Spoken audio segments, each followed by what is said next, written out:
Hello everyone, is in the last lecture we have introduction of inverse function, how to find that inverse function and how to find that derivatives of inverse function. Here are some standard derivatives of inverse circular function. That means sin inverse x, cos inverse x, tan inverse x, cosec inverse x, sec inverse x and cot inverse x. So we have given here function y equals to sin inverse of x. So what is the value of x? Try to shift that sin inverse from RHS to LHS. It gives us sin of y. So we have x value as a sin of y. We have derivative of inverse function dy by dx to be equals to 1 upon dx by dy.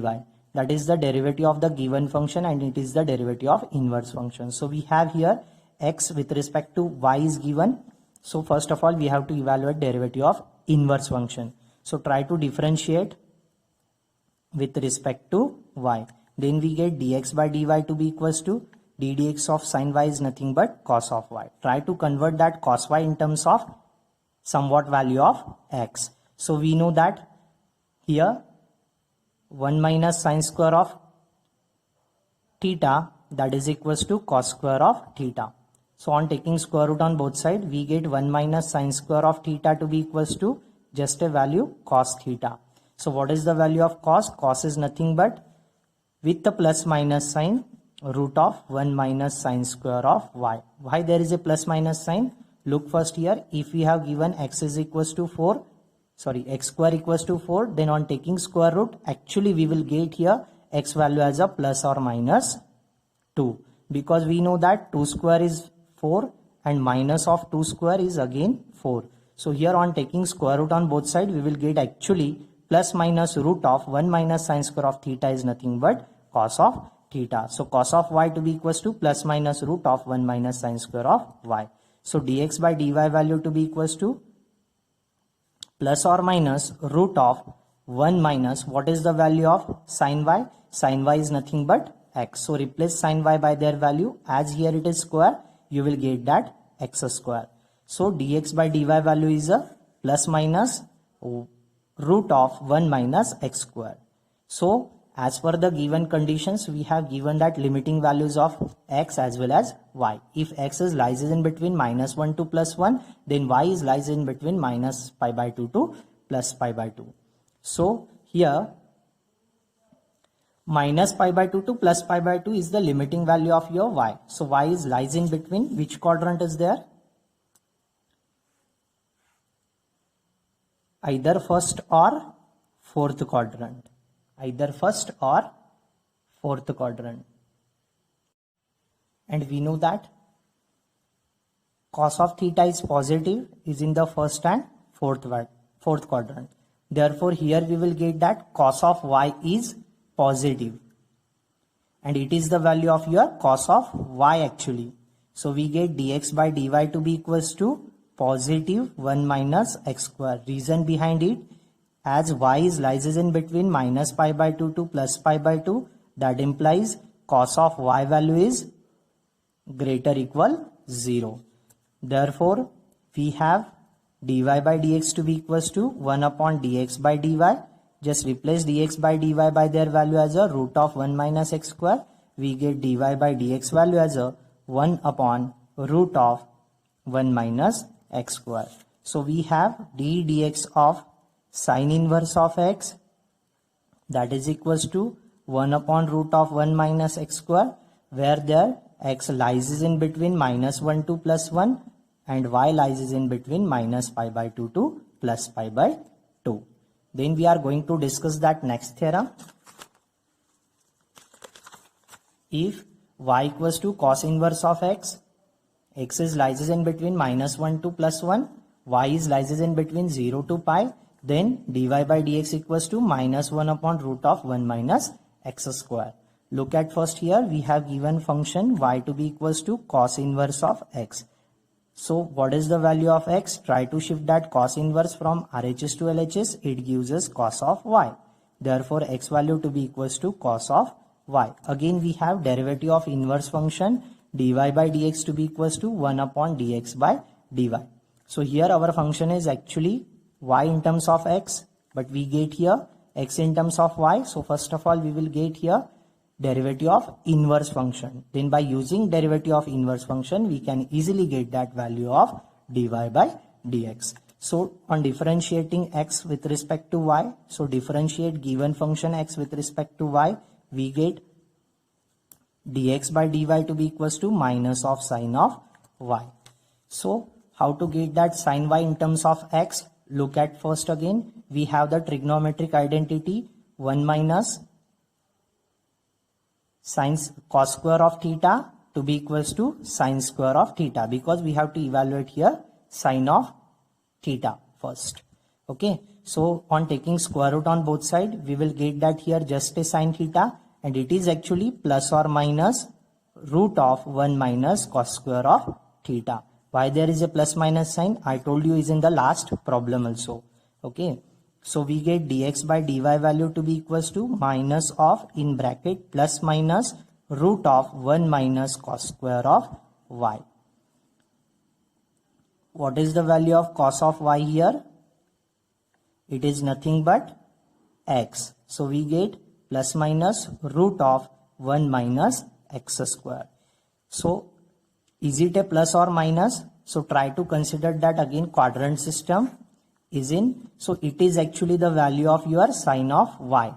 So given condition is that y is lies in between 0 to pi. That means given angle must lies in the either first quadrant or maybe second quadrant. And in both the quadrant, we know that sine of theta is positive. So we will get that here positive value of root of 1 minus x square. So it is positive value of root of 1 minus x square. Reason behind it is nothing but if y is lies in between 0 to pi, that implies sine of y is greater equal 0. That means it is positive.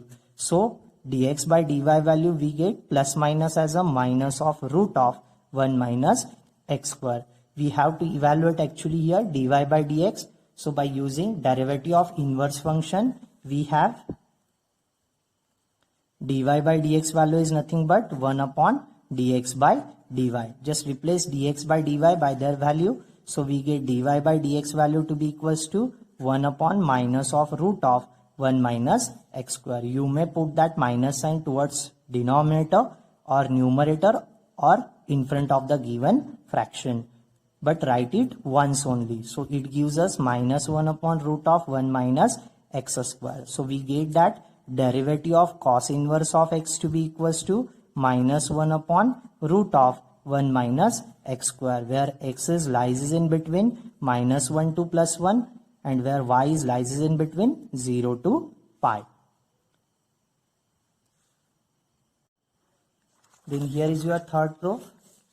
If y equals to tan inverse of x, x is lies in between minus infinity to plus infinity, you may say that x belongs to your real number.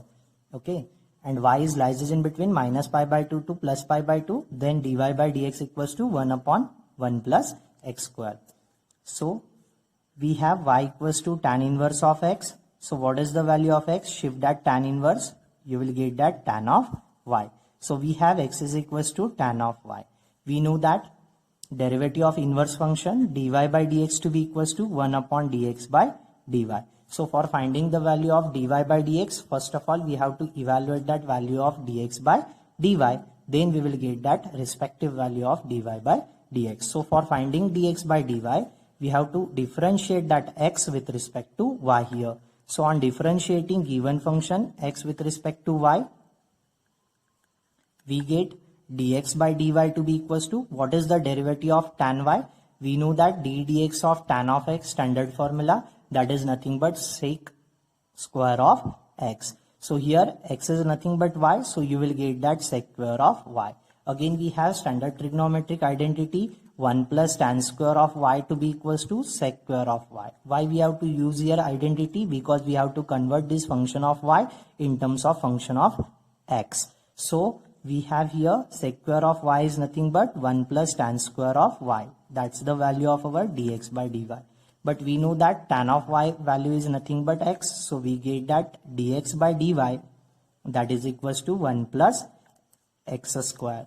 So we have again here derivative of inverse function dy by dx to be equals to 1 upon dx by dy. Just replace dx by dy by their value 1 plus x square. We will get that dy by dx value as a 1 upon 1 plus x square. So we have d dx of tan inverse of x, which is nothing but 1 upon 1 plus x square, where x is belongs to that any real value and y is lies in between minus pi by 2 to plus pi by 2. Then next we have a fourth proof here. If y equals to cot inverse of x, x is lies in between minus infinity to plus infinity. Again you may say x belongs to that any real number. Y lies in between minus pi by 2 to plus pi by 2, but provided that here y is not equal to 0, then dy by dx to be equals to minus 1 upon 1 plus x square. So here we have given y to be equals to cot inverse of x. So what is the value of x again? Shift that cot inverse, we will get that cot of y. So we have x to be equals to cot of y. Again we have the standard derivative of inverse function dy by dx to be equals to 1 upon dx by dy. Again first of all we have to evaluate dx by dy. So differentiate this x with respect to y. We get here dx by dy equals to, what is the derivative of cot y, which is nothing but minus of cosec square of y. So again we have the standard property here, 1 plus cot square of theta to be equals to cosec square of theta. So what is the value of here cosec square of y, which is nothing but 1 plus cot square of y. And we know that cot of y value is nothing but x. Here it is square, so you will get that minus of 1 plus x square. That's the value of dx by dy. So how to get that dy by dx? So we have again derivative of inverse function dy by dx to be equals to 1 upon dx by dy. So that gives us, replace that dx by dy by their value as a minus of 1 plus x square. So we can easily note it down that minus sign either towards denominator or numerator or maybe in front of the given fraction. But note down, write it once only. So we have minus 1 upon 1 plus x square. So dy by dx of cot inverse of x is nothing but minus 1 upon 1 plus x square, but provided that limitations x belongs to that r and y is lies in between minus pi by 2 to plus pi by 2, and provided here y is not equals to 0. Here is your fifth proof. If we have given y equals to sec inverse of x, mod of x is greater equal 1, what does it imply? We know that mod of x is nothing but either plus or minus 1. So we have given plus minus x is greater equal 1. That means x is greater equal 1, or you may say minus x is greater equal 1. That implies x is less equal minus of 1. We have y equals to sec inverse of x. So what is the value of x here? Try to shift that sec inverse. We will get it as a sec of y. So we have x to be equals to sec of y. We have the differentiation of inverse function dy by dx to be equals to 1 upon dx by dy. So first of all try to evaluate that dx by dy, then we will easily get that value of dy by dx. How to evaluate that dx by dy? Just differentiate this x with respect to y. We get that on differentiating with respect to y, dx by dy value to be equals to, what is the derivative of sec y? It is nothing but sec y into tan of y. So we have to convert this whole RHS in terms of variable x. We have here sec of y to be equals to x, but what about that tan of y? So to convert tan of y in terms of x, let us try to consider that trigonometric identity. We have 1 plus tan square of theta to be equals to sec square of theta. Then what is the value of tan square of theta? Shift that 1. It gives us tan square of theta to be equals to sec square of theta minus 1. Then what is the value of tan theta? It is either plus or minus root of sec square of theta minus 1. So here we get that dx by dy to be equals to sec of y into either plus or minus root of sec square of y minus 1. Replace all sec of y by their value. Sec of y value is nothing but x. So we get that here x into plus or minus root of x square minus 1. So we can easily note it down that dx by dy value as either plus or minus x into root of x square minus 1. So here we have to decide that dx by dy value is plus x root of x square minus 1 or maybe minus of x root of x square minus 1. So we know that x into x square minus 1 is the value of sec y into tan y. And we have here y is lies in between 0 to pi. So given angle y must lies in the either first quadrant or is in the second quadrant. Is in the first quadrant, both sec y and tan y are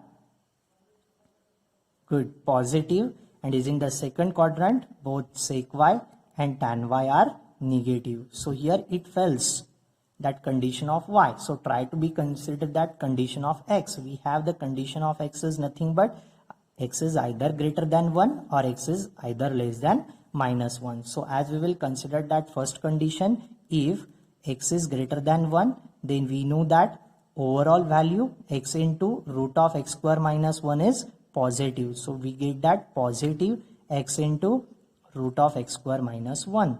Then that implies that both sec y and tan y must lies in the first quadrant. So that implies sec y and tan y are lies in the first quadrant. So we get that dx by dy value to be equals to positive x into root of x square minus 1. Then what happened if x is less than minus of 1? So that implies x is less than minus of 1 means x itself negative. So we get that here x into root of x square minus 1 is overall negative. Okay, so what about that? Sec y and tan y both are negative. So given angle y must lies in the second quadrant. Therefore that implies sec y and tan y lies in the second quadrant. So we have dx by dy value to be equals to minus of x into root of x square minus 1. Then next one. So what is the value of dy by dx? So we have here dy by dx according to the derivative of inverse function 1 upon dx by dy. So dy by dx to be equals to 1 upon, first of all consider that if x is greater than 1 condition, if x is greater than 1 then dx by dy value must be positive. So we get that x into root of x square minus 1. So what happened if x is less than minus of 1? Then we have the second condition. If x is less than minus of 1 then dx by dy value to be equals to negative x times root of x square minus 1. So you may put that negative sign here or is in case of numerator, but write it once only. Okay, so that is all about that derivative of sec inverse of x. Then we are going to discuss that next sixth concept, which is our sixth concept. If y equals to cosec inverse of x, again we have mod of x is greater equal 1. What is the value of mod of x? Either plus or minus x. So plus minus x must be greater equal 1. So that implies either x is greater than 1 or you may say minus x is greater equal 1. So that implies x is less equal minus of 1. Again we have there are two conditions. X is either greater equal 1 or x is less equal minus 1. So here we have given y equals to cosec inverse of x. So what is the value of x? Then x to be equals to shift that cosec inverse from right hand side to left hand side. We may get that value of x is nothing but cosec of y. Therefore we have x to be equals to cosec of y. Again we have the derivative of inverse function dy by dx to be equals to 1 upon dx by dy. So first of all try to evaluate that value of dx by dy. So differentiate it with respect to y. We get dx by dy to be equals to, what is the derivative of cosec y? Derivative of cosec y is nothing but minus of cosec y into cot y. We have here cosec of y is nothing but x, but what about of cot of y value in terms of x? So we have to consider that again trigonometric identity. So here we have 1 plus cot square of theta to be equals to cosec square of theta. So what is the value of cot square of theta, which is nothing but shift that 1 from LHS to RHS, it is cosec square of theta minus 1. So what is the value of cot theta? It may be plus or minus root of cosec square of theta minus 1.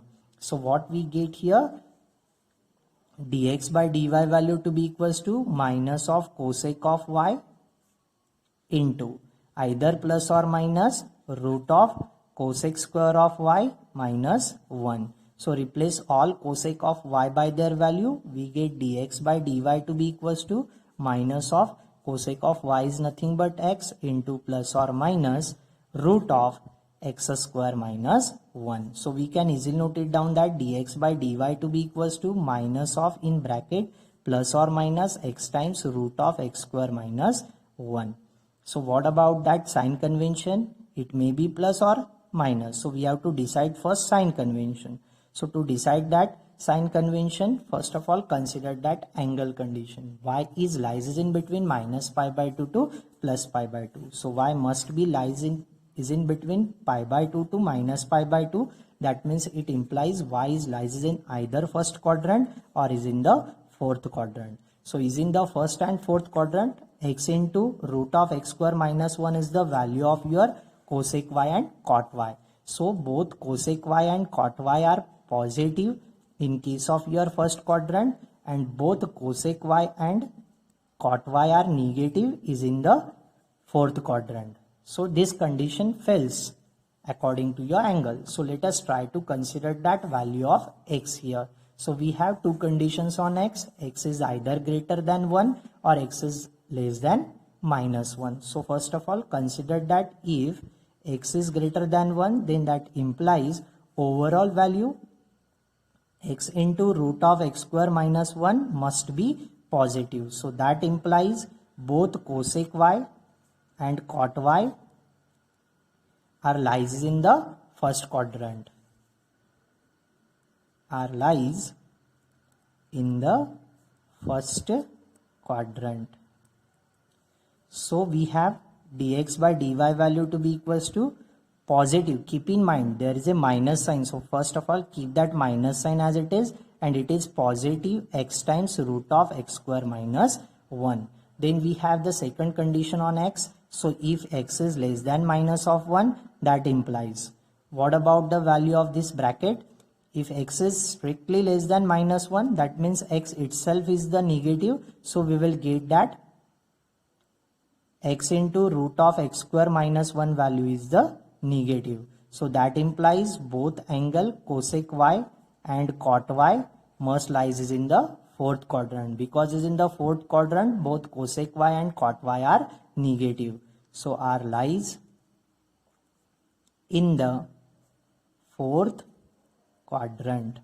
So we get that here dx by dy value to be equals to, just keep in mind first of all keep that minus sign as it is. Overall bracket sign convention is minus, so we get minus of x times root of x square minus 1. So what is the value of our dy by dx? So our dy by dx is nothing but 1 upon dx by dy. So if x is greater than 1, we have dx by dy value is 1 upon what? It is minus actually. So we have noted down here minus 1 upon x times root of x square minus 1. What about if x is strictly less than minus of 1? Then dy by dx value to be equals to 1 upon dx by dy. So what is the value of dx by dy? If x is less than minus 1, it is minus minus actually plus. So we get that positive x into root of x square minus 1. So we get that x into root of x square minus 1. This is all about that standard differentiation of inverse circular function. Thank you.